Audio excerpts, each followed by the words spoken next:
Hi guys, this is Godfrey, your trusted mentor and the coach for the Candidate Fast Track Coaching Program. I just had a call now with one of the aspiring young graduate, and the question that she asked me, she wanted to know what are the requirements to register with ECSA.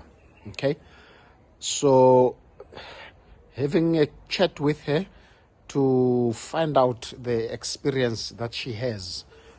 She's got a qualification in civil engineering. So I had a chat with her just to interview her, ask her some few questions, just to determine what experience does she has in order to see if we can, take her into the program and begin to work with her. And during our discussion, I realized that she's only doing two things. She's based in the office.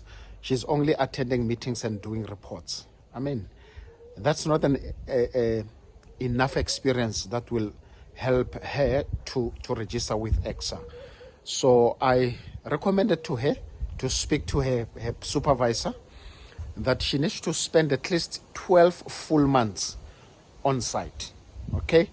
Because on site, that's where things are happening. On site, that's where you will pick up experience. On site, that's where you will identify problems, engineering problems. On site, that's where you will learn how they solve technical problems and how do they apply safety, how do they apply all these code standards, specifications.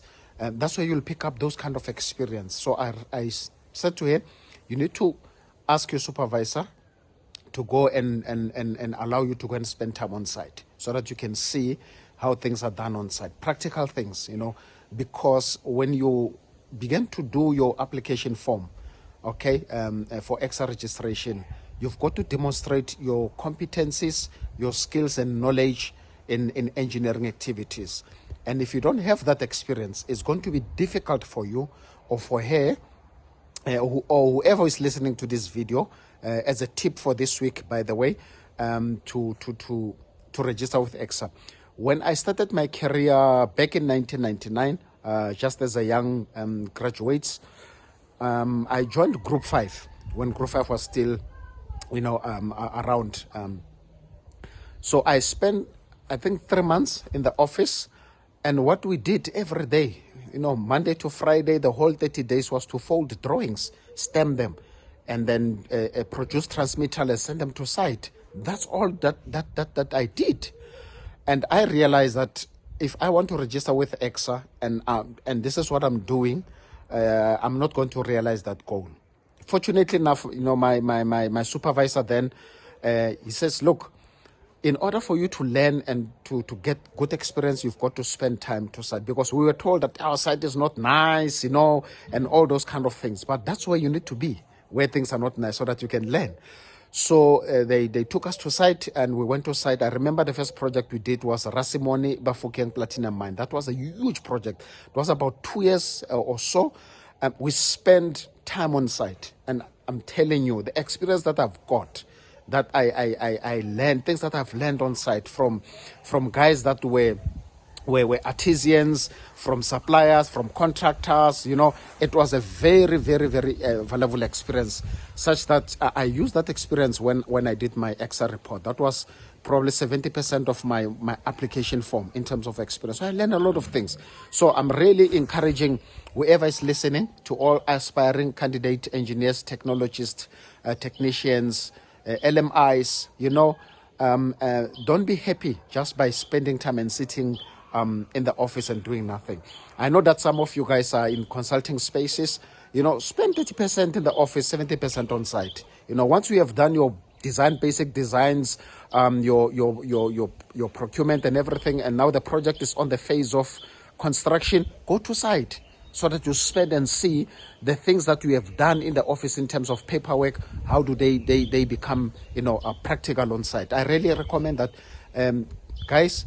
Try by all means. Ask your supervisors, ask your managers, whoever who's looking after you in terms of training. Spend time on site and have a notebook, and then record everything that you do on site, in terms of how the work is done, how problems are solved. I mean, I've shared this before.